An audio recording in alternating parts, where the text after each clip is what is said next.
بسم اللہ الرحمن الرحیم۔ السلام علیکم ورحمۃ اللہ۔ امریکی صدر ڈونلڈ ٹرمپ کی جانب سے جو اتنا بڑا دھوکہ کیا گیا ہے جو کسی نے سوچا بھی نہیں تھا، خاص طور پر کیونکہ اصل میں یہ سارے معاملے کو لیڈ کون کر رہا تھا؟ یہ لیڈ کر رہا تھا محمد بن سلمان۔ عمران خان کی غیر موجودگی میں ایک ہی شخص اس وقت عالمی سطح کے اوپر عالم اسلام کی جو ترجمانی کرنے والا ہے، لیڈ کرنے والا ہے، اس کی رہنمائی کرنے والا ہے، وہ ہے محمد بن سلمان۔ تو محمد بن سلمان نے یہ اصل میں لیڈنگ رول دیا، اور آپ دیکھ لیں اس میں پوری ڈیولپمنٹس موجود ہیں۔ شہباز شریف ادھر پہنچا، جنرل عاصم منیر ادھر پہنچا، پھر اس کے بعد قطر کے لوگ ادھر پہنچے، باقی ممالک کے لوگ ادھر پہنچے۔ محمد بن سلمان نے سب کو وہاں پر ہوسٹ کیا شاہی محل کے اندر، وہاں پر ان کی بڑی زبردست قسم کی میزبانی کی، ان کا استقبال کیا، ان کو وہاں پر ویلکم کیا، اور اس کے بعد جو محمد بن سلمان کی جانب سے فیصلہ کیا گیا کہ میں اس طرح سے ڈونلڈ ٹرمپ کے پاس جا رہا ہوں ان کے ساتھ معاملات طے کرنے کے لیے، اور ہم غزہ کے اندر، فلسطین کے اندر اس کی آزادی کا، اس کی کامیابی کا اور اس کی فتح کا ہم اعلان کرنے جا رہے ہیں۔ یعنی یہاں پر یہ بات ہو رہی، اور اسی چیز کو لے کر یہ تمام کے تمام اسلامی ممالک پہنچ گئے ادھر امریکہ میں۔ محمد بن سلمان کی سربراہی میں انہوں نے یہ ذمہ داری دی قطر کے وزیر اعظم کو یا ترکی کے صدر طیب اردوغان کو۔ دیکھیں اصل میں یہ ذمہ داری کس کو کرنی چاہیے تھی؟ آپ ایک منٹ کے لیے یہاں پر ذرا سوچیں، آپ امیجن کریں کہ یہ جو ترکی یا پھر یو اے ای یا پھر قطر، یہ ان کو ذمہ داری ملنے کا یا ان کو ٹاسک ملنے کا یا ان کو لیڈ کرنے کا کیوں کہا گیا؟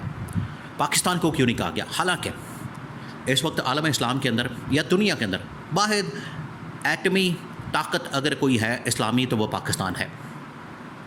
پاکستان واحد دنیا کی اس وقت اسلامی ایٹمی طاقت ہے اس لحاظ سے۔ اور پھر اس کے بعد ابھی چند دن پہلے، کچھ عرصہ پہلے، یا آپ کہہ لیں کہ 2-4 مہینے پہلے، مئی میں پاکستان نے انڈیا کے خلاف ایک اتنی بڑی جنگ لڑی، اور پھر ایران نے اسرائیل اور امریکہ کا مقابلہ کیا، ادھر پاکستان نے اسرائیل، امریکہ اور انڈیا کا مقابلہ کیا۔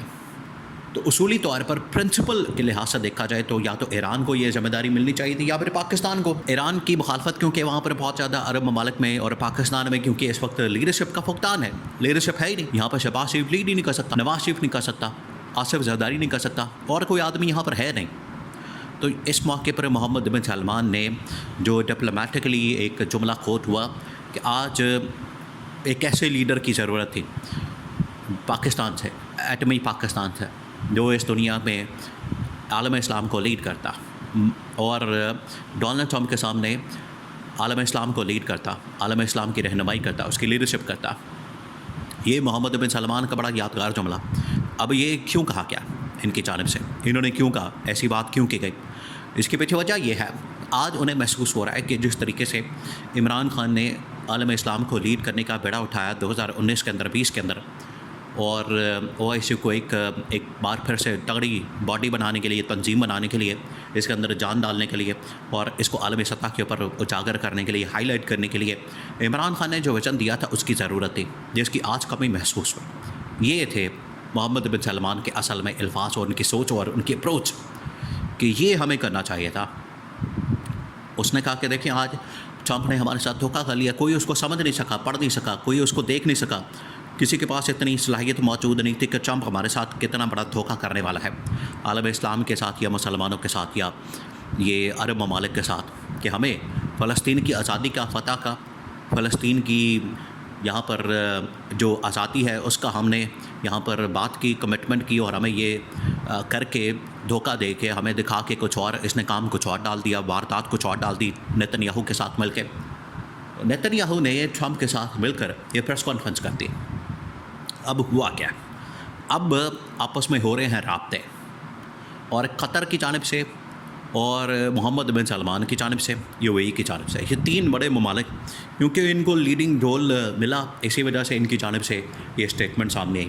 اصولی طور پر تو پاکستان کو یہ چاہیے تھا، یہاں پر اسحاق ڈار، یہاں پر شہباز شریف آ کے اس کے بڑے فضائل بیان کر رہے ہیں، اور آپ کا کام ہی نہیں ہے، آپ کو پتہ ہی نہیں ہے چیزوں کا، آپ عالمی معاملات کے اندر کر ہی نہیں سکتے کچھ، آپ کی سٹینڈنگ کوئی نہیں۔ ٹھیک ہے، آپ کی اکانومی نہیں چل رہی، آپ کے ملک کے اندر مسائل بہت زیادہ ہے، لیکن اس کا مطلب یہ نہیں عالمی سطح کے اوپر جا کے آپ بالکل جھک جائیں، آپ بالکل وہاں پر سرنڈر کرتے ہیں، آپ بالکل وہاں پر جا کے لمبے پڑ جائیں، اس کا مطلب یہ ہرگز نہیں ہے۔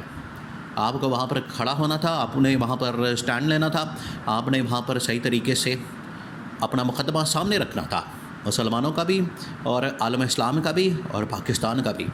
لیکن ان لوگوں نے کچھ نہیں کیا. اندر کھاتے خفیہ ملاقاتیں، خفیہ ڈائلاگ، کیونکہ ان کے اندر اتنی ہمت نہیں بات کر سکے. یہاں سے آپ اندازہ کریں، شہباز شریف اقوام متحدہ کے اندر کھڑا ہو کے غزہ کی بات کر رہا ہے اور ادھر مکمکہ کر رہا ہے. دیکھیے آپ نے ان کی منافقانہ پالیسی. پھر آپ غزہ کے متعلق بات ہی نہ کریں. جب آپ غزہ کی حمایت کر رہے ہیں، فلسطین کی حمایت کر رہے ہیں، اندر کھاتے آپ ان کے اوپر قبضے کا پلان بنا رہے ہیں ٹرمپ کے ساتھ مل کے یا نیتن یاہو کے ساتھ مل کے، اسرائیل کے ساتھ مل کے. یہ ہے منافقانہ پالیسی جو کہ محمد بن سلمان کو بالکل بھی سمجھ نہیں آئی، نہ اس کو پسند آئی کہ اندر کھاتے یہ کچھ اور ہمارے ساتھ بات کرتے ہیں. اقوام متحدہ میں کھڑے ہو کے پبلک کنزمپشن کے لیے یا پبلک کے لیے، عوام کے لیے، یہ ان کو بے وقوف دیکھیں. یہ بے وقوف بنانے کا سلسلہ بند ہونا چاہیے. 80 سال سے آپ لوگوں نے بے وقوف بنایا، پہلے اسرائیل کے نام کے اوپر، فلسطین کے نام کے اوپر، کشمیر کے نام کے اوپر. اب آپ کی مرضی ہے کہ نہیں، اس کو اب ریورس گیئر لگانا ہے، ہم نے اب الٹا گیئر لگانا ہے، اب ہم نے یو ٹرن لینا ہے. یو ٹرن تو اصل میں آپ لیتے ہیں، جس کا یہ بار بار تانا دیتے ہیں عمران خان کو. یو ٹرن تو ان کی جانب سے لیا کیا؟ 80 سال سے ان لوگوں نے فلسطین کی آزادی کا نعرہ لگایا، فلسطین کی حمایت کا نعرہ لگایا، فلسطین کے سپورٹ میں کھڑے ہوئے اور اسرائیل کی مخالفت ان لوگوں نے کی. 80 سال ہو گئے اور آج پاکستان کی 3 نسلیں یہ کہتے کہتے جا چکی ہیں اور آج 4تھی نسل آئی ہے. ان کو یہ سبق پڑھا رہے ہیں، پٹی پڑھا رہے ہیں. دیکھیے آج بھی جو پہلی نسل کے، دوسری نسل کے لوگ ہیں، 4تھی 5ویں نسل تو آ گئی ہے پاکستان بننے کے بعد، لیکن آج بھی لوگ موجود ہیں، ان کو یاد ہے، ان کی دماغوں کے اندر موجود ہے کہ پاکستان نے پہلے دن سے کیا بیانیہ بنایا اور قائد اعظم محمد علی جناح نے جو بات کی اسرائیل کے متعلق، ایک ناجائز ریاست اس کو ڈکلیئر کیا. آج بھی پاکستان کو اس کے اوپر کھڑا ہونے کی ضرورت ہے. یہ وہ نعرہ لگا، لیکن آج اس کو کوئی بھی ماننے کے لیے، اس کے اوپر عمل درآمد کرنے کے لیے. اور شریف خاندان، زرداری خاندان، ان سے آپ یہ پراپرٹی ڈیلر ہے، آپ پراپرٹی ڈیلر سے بھی کچھ ایکسپیکٹ کر سکتے ہیں سوائے اس کے کہ وہ اس کو بیچ دو، اس کو بیچ دو، اس کے اندر کتنا فائدہ، اس کے اندر کس طرح فائدہ. وہ نظریات کی بات کر سکتا ہے کوئی؟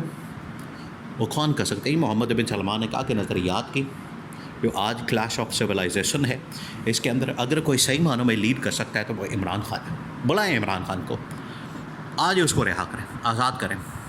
اور عمران خان کا شاہی محل کے اندر استقبال، اصل میں تو محمد بن سلمان نے کہا یہ استقبال مجھے شہباز شریف کے بجائے، قطر، کویت اور باقی ممالک کی بجائے مجھے استقبال تو اصل میں کرنا چاہیے تھا عمران خان کا. اہلاً و سہلاً، مرحبا یا عمران خان، یہ کہنا چاہیے تھا، بجائے کہ شہباز شریف کو یہ سلوٹ مارنا، یہ ایئر سلوٹ دینا، یہ کرنا وہ کرنا. یہ شہباز شریف کو دینے کا کوئی فائدہ نہیں، الٹا نقصان ہوا اور سب کچھ اب ہمارے گھاٹے فٹ ہو چکا ہے.